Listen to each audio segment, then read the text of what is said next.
Hola y bienvenidos a Difúmena, la casa de difusión de textos revolucionarios. En este canal podrán encontrar una serie de textos de manera accesible y gratuita en forma de audiolibro y en cuanto sea una posibilidad, los PDFs correspondientes para poder realizar su lectura. Muchas gracias. El imperialismo, fase superior del capitalismo, por Vladimir Ilich Lenin. Prólogo. El folleto que ofrezco a la atención del lector fue escrito en Zúrich durante la primavera de 1916.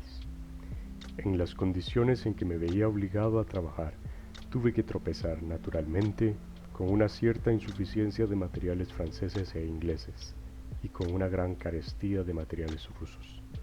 Sin embargo, la obra inglesa más importante sobre el imperialismo, el libro de J. A. Hobson, ha sido utilizada con la atención que, a mi juicio, merece.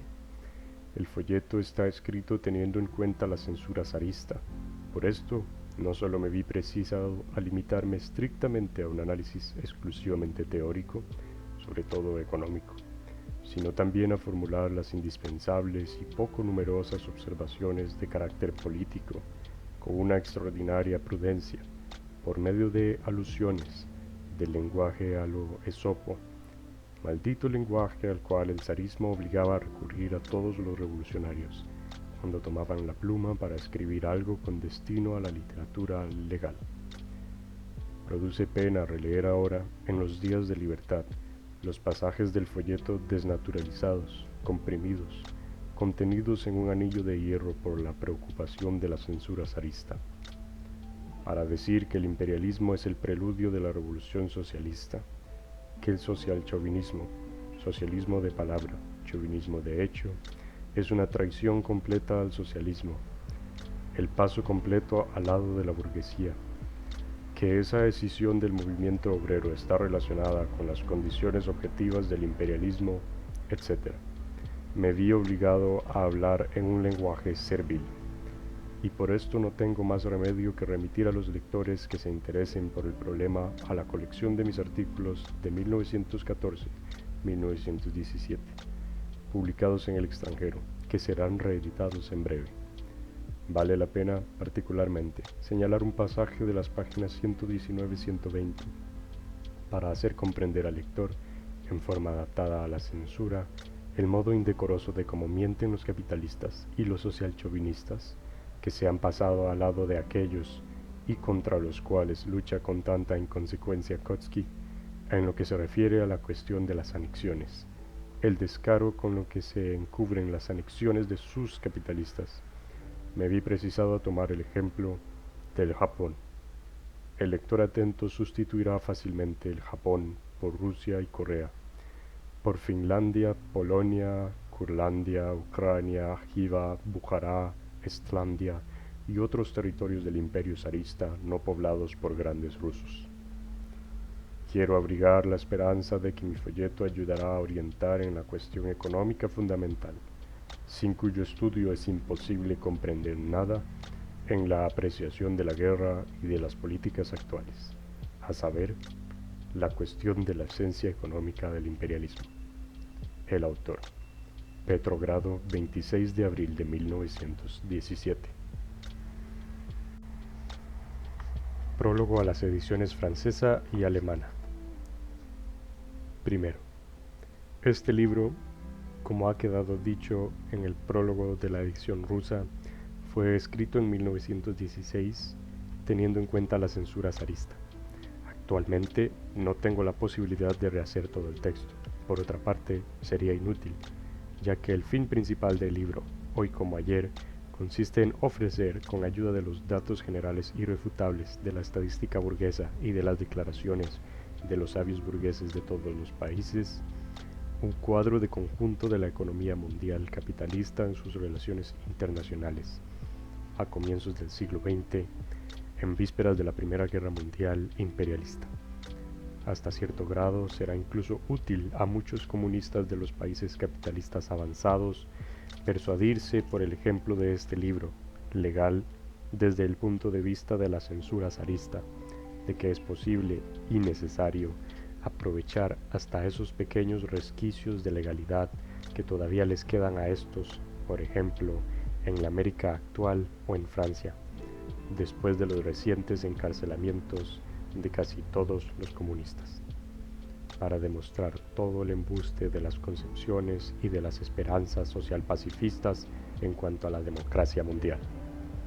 Intentaré dar en este prólogo los complementos más indispensables a este libro censurado.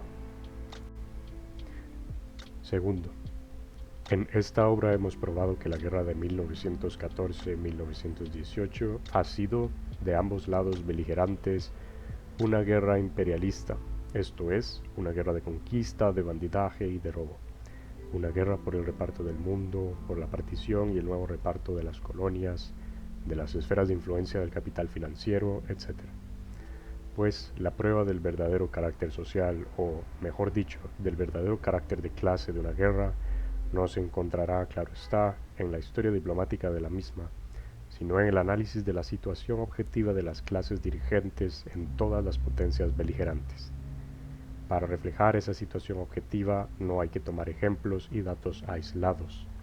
Dada la infinita complejidad de los fenómenos de la vida social, se puede siempre encontrar un número cualquiera de ejemplos o datos aislados susceptibles de confirmar cualquier tesis, sino, indefectiblemente, el conjunto de los datos sobre los fundamentos de la vida económica de todas las potencias beligerantes y del mundo entero.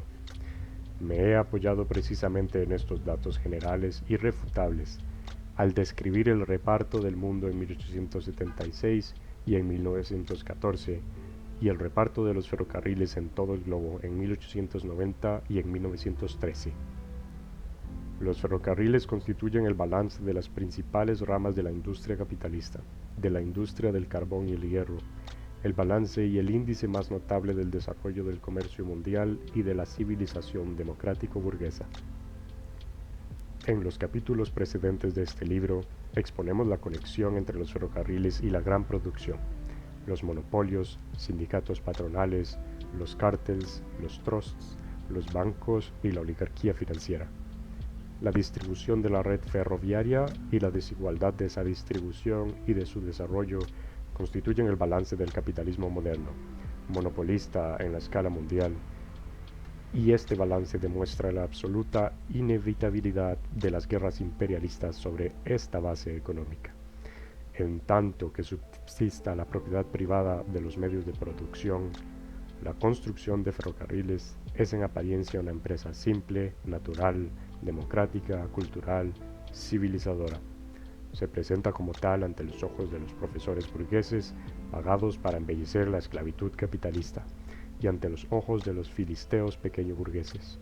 En realidad, los múltiples lazos capitalistas por medio de los cuales esas empresas se hallan ligadas a la propiedad privada sobre los medios de producción en general han transformado esa construcción en un medio para oprimir a 1.000 millones de seres, en las colonias y en las semicolonias, es decir, a más de la mitad de la población de la tierra en los países dependientes y a los esclavos asalariados del capital en los países civilizados.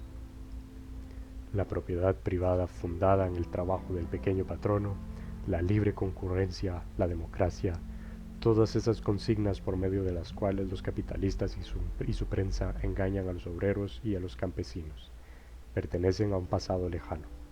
El capitalismo se ha transformado en un sistema universal de opresión colonial y de estrangulación financiera de la inmensa mayoría de la población del planeta por un puñado de países avanzados.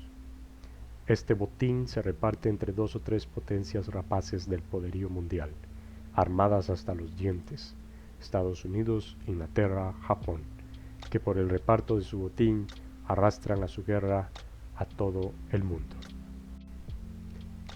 Tercero, la paz de Brest-Litovsk, dictada por la monárquica Alemania, y la paz aún más brutal e infame de Versalles, impuesta por las repúblicas democráticas de América y de Francia, y por la libre Inglaterra, han prestado un servicio extremadamente útil a la humanidad, al desenmascarar al mismo tiempo a los coolíes de la pluma a sueldo del imperialismo y a los pequeños burgueses reaccionarios, aunque se llamen pacifistas y socialistas, que celebran el wilsonismo y trataban de hacer ver que la paz y las reformas son posibles bajo el imperialismo.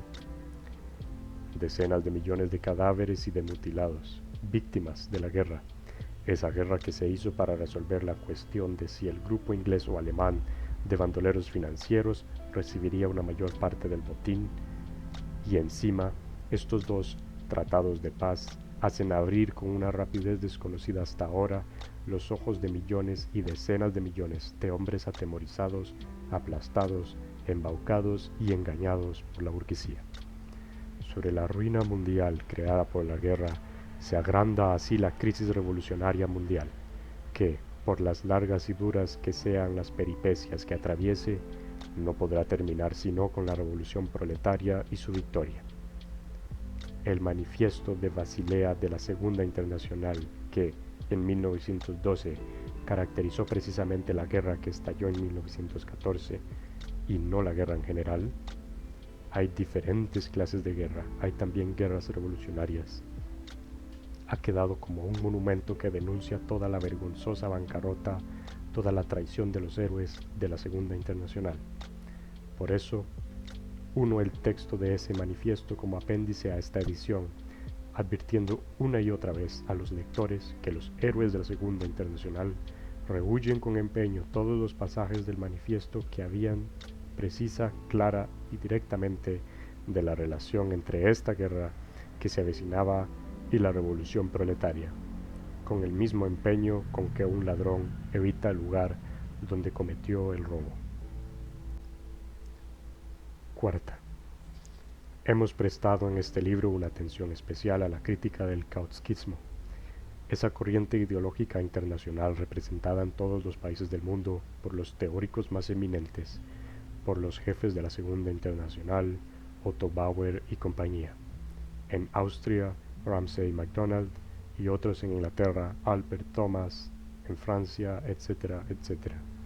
Y por un número infinito de socialistas, de reformistas, de pacifistas, de demócratas burgueses y de clérigos.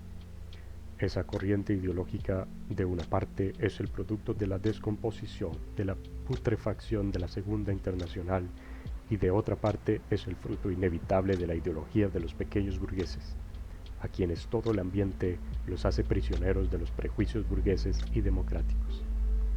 En Kautsky y las gentes de su calaña, tales concepciones significan precisamente la abjuración completa de los fundamentos revolucionarios del marxismo, defendidos por Kautsky durante decenas de años, sobre todo, dicho sea de paso, en la lucha contra el oportunismo socialista de Weinstein, Millerand, Hindman, Gompers, etc. Por eso, no es un hecho casual que los kautskistas de todo el mundo se hayan unido hoy, práctica y políticamente, a los oportunistas más extremos, a través de la Segunda Internacional o Internacional Amarilla, y a los gobiernos burgueses, a través de los gobiernos de coalición burgueses con participación socialista. El movimiento proletario revolucionario en general, que crece en todo el mundo, y el movimiento comunista en particular, no puede dejar de analizar y desenmascarar los errores teóricos del kautsquismo. Esto en tanto más necesario cuanto que el pacifismo y el democratismo en general, que no sienten pretensiones de marxismo, pero que, enteramente al igual que Kautsky y compañía, disimulan la profundidad de las contradicciones del imperialismo y la ineluctabilidad de las crisis revolucionarias engendradas por este. Son corrientes que se hallan todavía extraordinariamente extendidas por todo el mundo. La lucha contra tales tendencias es el deber del Partido del Proletariado, que debe arrancar a la burguesía de los pequeños proletarios que ella engaña y los millones de trabajadores cuyas condiciones de vida son más o menos pequeño burguesas. Quinto, es menester decir unas palabras a propósito del capítulo 8, el parasitismo y la descomposición del capitalismo. Como lo hacemos ya constar en este libro, Hilderfing, antiguo marxista, actualmente compañero de armas de Kautsky y uno de los principales representantes de la política burguesa reformista en el seno del Partido Socialdemócrata Independiente de Alemania, ha dado en esta cuestión un paso atrás con respecto al inglés Hobson, pacifista y reformista declarado. La escisión internacional de todo el movimiento obrero aparece ahora de manera plena, segunda y tercera internacional. La lucha armada y la guerra civil entre las dos tendencias es también un hecho evidente. En Rusia, apoyo de Kolchak y de Denikin por los mencheviques y los socialrevolucionarios contra los bolcheviques. En Alemania, Scheidemann, Noske y compañía contra la burguesía, contra los espartaquistas. Y lo mismo en Finlandia, en Polonia, en Hungría, etc. ¿Dónde está la base económica de este fenómeno histórico mundial? Se encuentra precisamente en el parasitismo y la descomposición del capitalismo, inherentes a su fase histórica superior, es decir, el imperialismo. Como lo demostramos en este libro, el capitalismo ha destacado ahora a un puñado, menos de una décima parte de la población de la Tierra, menos de un quinto, calculando por todo lo alto, de estados particularmente ricos y poderosos que saquean a todo el mundo con un simple recorte de cupón. La exportación del capital da ingresos que se elevan a 8 o 10 mil millones de francos anuales, de acuerdo con los precios de antes de la guerra y según las estadísticas burguesas de entonces. Naturalmente, esto representa mucho más ahora. Es evidente que una superganancia tan gigantesca, ya que los capitalistas se apropian de ella, además de que la exprimen a los obreros de su propio país, permite corromper a los dirigentes obreros y a la capa superior de la aristocracia obrera.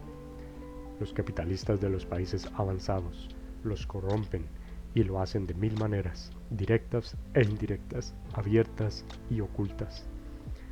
Esta capa de obreros aburguesados de la aristocracia obrera, simplemente pequeños burgueses en cuanto a su manera de vivir, por la cuantía de sus emolumentos y por toda su mentalidad, es el apoyo principal de la Segunda Internacional y, hoy día, el principal apoyo social no militar de la burguesía.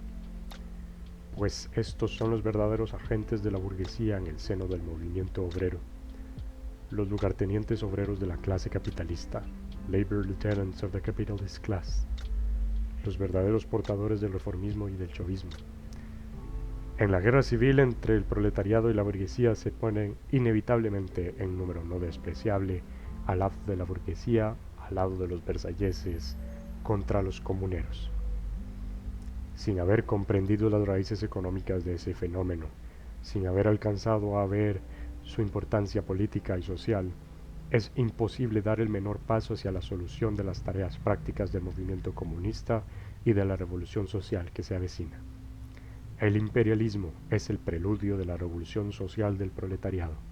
Esto ha sido confirmado en una escala mundial desde 1917. N. Lenin, 6 de julio de 1920. Durante los últimos 15 o 20 años, sobre todo después de la Guerra Hispanoamericana de 1898 y de la Anglo-Boer de 1899 a 1902, la literatura económica, así como la política del Viejo y del Nuevo Mundo, consagra una atención creciente al concepto del imperialismo para caracterizar la época que atravesamos. En 1902 apareció en Londres y Nueva York la obra del economista inglés J.A. Hobson, El imperialismo. El autor, que está situado en el punto de vista del socialreformismo y del pacifismo burgueses, punto de vista que coincide en la fonda con la posición actual del ex-marxista C. Kautsky, hace una descripción excelente y detallada de las particularidades económicas y políticas fundamentales del imperialismo. En 1910 se publicó en Viena la obra del marxista austríaco Rudolf Hilderfink, El capital financiero. A pesar del error del autor en la cuestión de la teoría del dinero y de cierta tendencia a conciliar el marxismo con el oportunismo, la obra mencionada constituye un análisis teórico extremadamente valioso de la fase moderna del desarrollo del capitalismo. Así está concebido el subtítulo de la obra de Hilderfink. En el fondo, lo que se ha dicho acerca del imperialismo durante estos últimos años sobre todo en el número inmenso de artículos sobre este tema publicados en periódicos y revistas, así como en las resoluciones tomadas, por ejemplo, en los congresos de Chemnitz y de Basilea, que se celebraron en el otoño de 1912, salía apenas del círculo de ideas expuestas, o para decirlo mejor, resumidas en los dos trabajos mencionados. En las páginas que siguen nos proponemos exponer someramente, en la forma más popular posible, el lazo y la correlación entre las particularidades económicas fundamentales del imperialismo. No nos detendremos, tanto como lo merece, en el aspecto no económico de la cuestión. Las indicaciones bibliográficas y otras notas que no a todos los lectores pueden interesar, las damos al final del folleto. Muchas gracias por escuchar este fragmento de El imperialismo, fase superior del capitalismo. Los invito a suscribirse a este canal para poder tener acceso a más material de carácter revolucionario. Asimismo, también pueden dirigirse a nuestro Instagram, difu_mena, donde podrán encontrar más publicaciones de carácter revolucionario.